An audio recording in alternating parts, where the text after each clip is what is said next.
Olá a todos os alunos e professores da Unicesumar. Me chamo Eude Nunes, sou do núcleo aqui de São Mateus, Espírito Santo. Estou cursando o curso de bacharel em Teologia. E para a minha atividade mapa da disciplina de aconselhamento cristão, eu escolhi o tema segregação de pessoas com deficiência física, né? Nós sabemos que desde a época antiga existem pessoas que passam por essa necessidade física ou algum distúrbio mental, e eu decidi trazer esse tema embasado naquilo que nós estudamos no decorrer das nossas aulas e também em cima de algumas pesquisas que nós fizemos para trazer para todos os alunos e professores nesta hora. Segregação é um termo que significa um distanciamento forçado ou um processo de dissocialização, que é tirar pessoas que têm algum tipo de dificuldade física do meio comunitário e colocá-las todas juntas em um mesmo ambiente.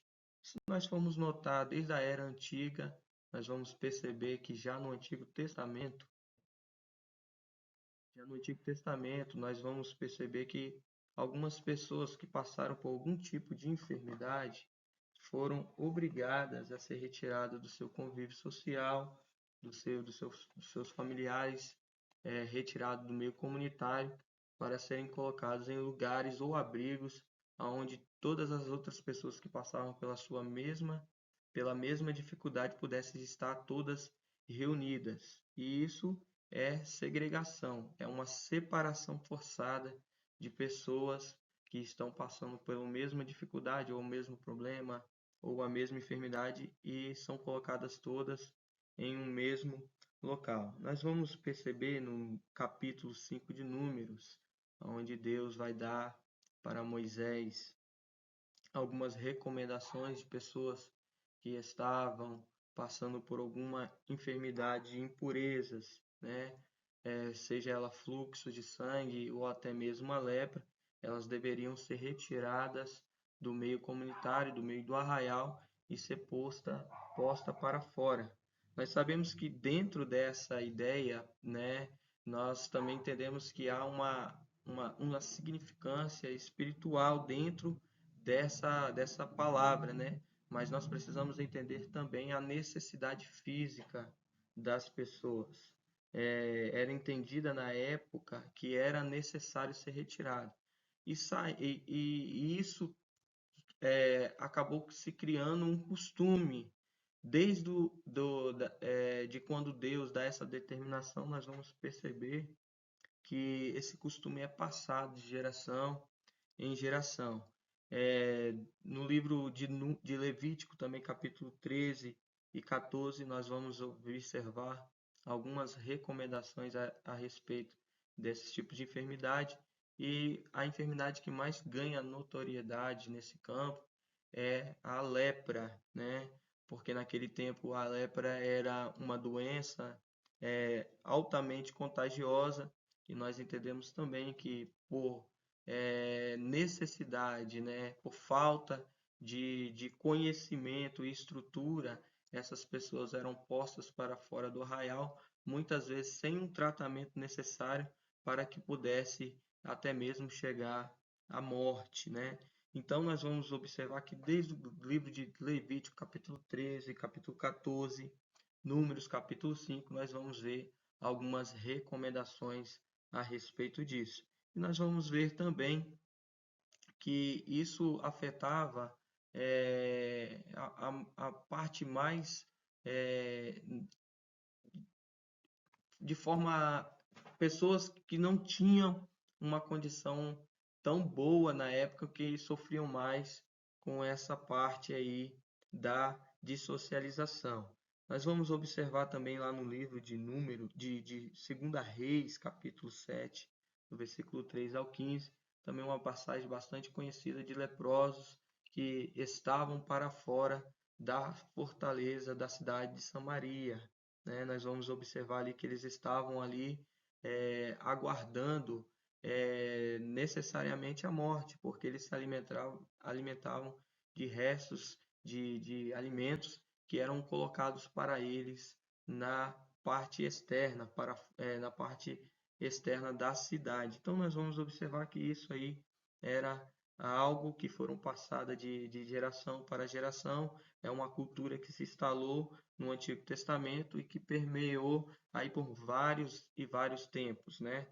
É, e chegando aos dias de hoje, nós vamos perceber que muitas dissocialização ou retirada forçada de pessoas da área comunitária, muitas das vezes são levadas em consideração aquilo que nós aprendemos ou aquilo que nós ouvimos dos nossos antepassados. Criaram-se uma cultura de que era melhor separar pessoas assim do nosso convívio, porque seria até mesmo uma forma de facilitar também a vida daquelas pessoas, né? Nós vemos aí em várias áreas da vida pessoas que passam por necessidades e que eram colocadas em instituições que trariam um melhor atendimento, né? Criou-se essa ideia aí de que se criando instituições adequadas para essas pessoas, elas poderiam ter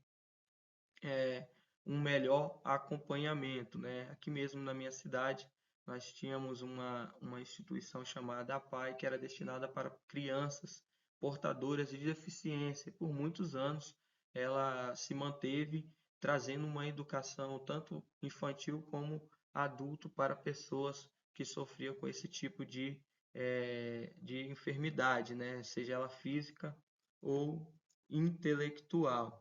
Isso se abrange não só para a área da educação, mas também para a área do esporte, também do trabalho.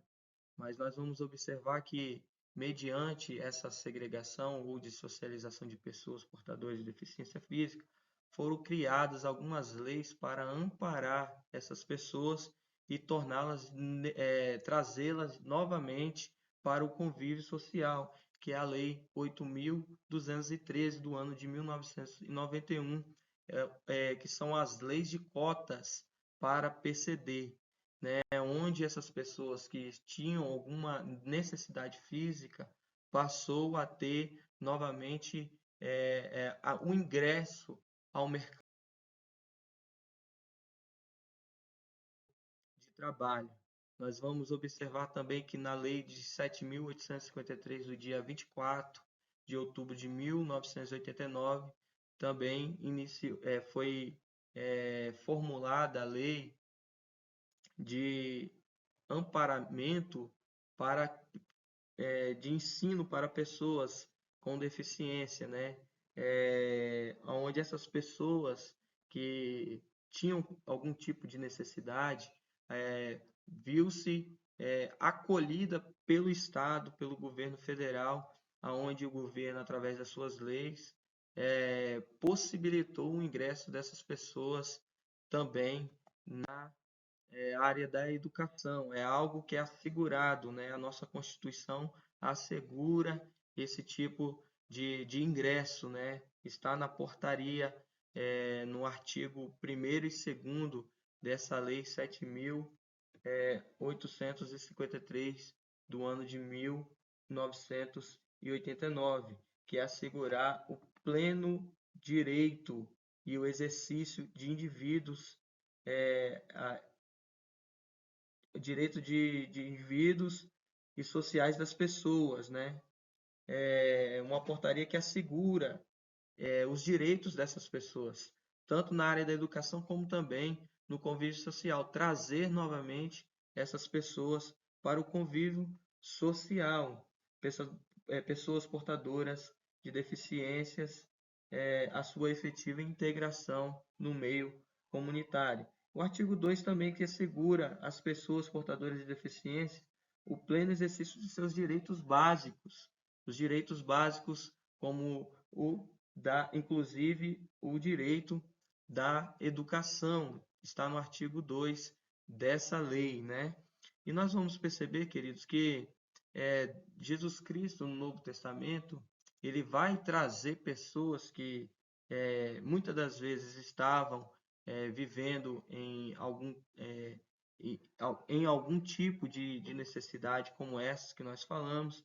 A Bíblia no Novo Testamento é clara em nos dizer a respeito de pessoas que padeciam de enfermidades, né? Como o homem da mão mirrada, como cego de nascença, como o paralítico de Betesda, que estavam obrigados a viver em uma vida solitária, porque a comunidade, elas abandonavam essas pessoas, também trazendo os costumes do Antigo Testamento, né? Então nós vamos perceber que quando Jesus Cristo veio, ele veio para trazer, ele vai declarar em Marcos, né, capítulo 2, versículo 17, que ele não veio para os sãos, mas veio sim para os doentes, né? E nós vamos perceber que por onde Jesus Cristo passou, Jesus ele passava por lugares, né, por comunidades, muitas das vezes comunidades que padeciam por necessidades, onde pessoas com deficiência, né, muitas das vezes chegaram até o encontro de Jesus Cristo. E através do Evangelho nós acreditamos também, não só por meio de ações governamentais, mas também através do Evangelho de Cristo, nós podemos ingressar, trazer novamente essas pessoas para o meio comunitário, né? Nós falamos tanto de inclusão social, mas nós também podemos declarar que o Evangelho de Jesus Cristo é algo inclusivo. O Evangelho de Jesus ele não faz acepção de pessoas, seja por gênero, seja por cor, por raça ou por algum tipo de deficiência física, né? O Evangelho de Jesus Cristo é inclusivo. Então nós vamos perceber que quando Jesus Cristo ele recebe essas pessoas, como eu falei anteriormente, o homem da mão mirrada, o cego de nascença, o paralítico de Betesda, né? Nós vamos perceber que quando Jesus Cristo ele estende as mãos e traz aquelas pessoas a cura, Jesus Cristo também se preocupa com o seu lado humano e o seu lado emocional, né? Nós vamos perceber que quando aquelas pessoas são curadas das suas dores físicas, o Senhor novamente dá um ingresso a essas pessoas ao meio comunitário, porque as pessoas passam a receber essas pessoas novamente no vínculo social. Então, nós, dentro da nossa disciplina de aconselhamento cristão, nós entendemos que, dentro da palavra do Senhor Jesus Cristo e por meio de alguns incentivos também governamentais, essas pessoas podem e devem ter o seu direito de estar inclusa no meio comunitário, no meio social. E nós, como cristãos e como servos do nosso Senhor, devemos estar preparados biblicamente para atender pessoas e trazer o aconselhamento, mostrar para elas que, embora a sua condição física pode ser algo que possa trazer para ela alguma dificuldade, essa forma física dela não pode de nenhuma forma trazer algo que possa trazer uma dissocialização. A sua física, de forma alguma, pode trazer algum abandono da nossa parte. Para finalizar o nosso vídeo nessa noite, né, nesse dia ou nessa noite, não sei a hora que você está nos visualizando, mas eu quero deixar aqui para que você possa buscar e pesquisar aí nas mídias sociais a vida de Nicholas James Vucevich. É um jovem que nasceu com um transtorno, né? E desde o ventre da sua mãe, no ápice da sua quando ele nasce, né? Ele sofre de uma doença, né? Que vai causar alguns danos para a sua vida física, né? Ele ele sofre de uma síndrome de tetra-amélia, né?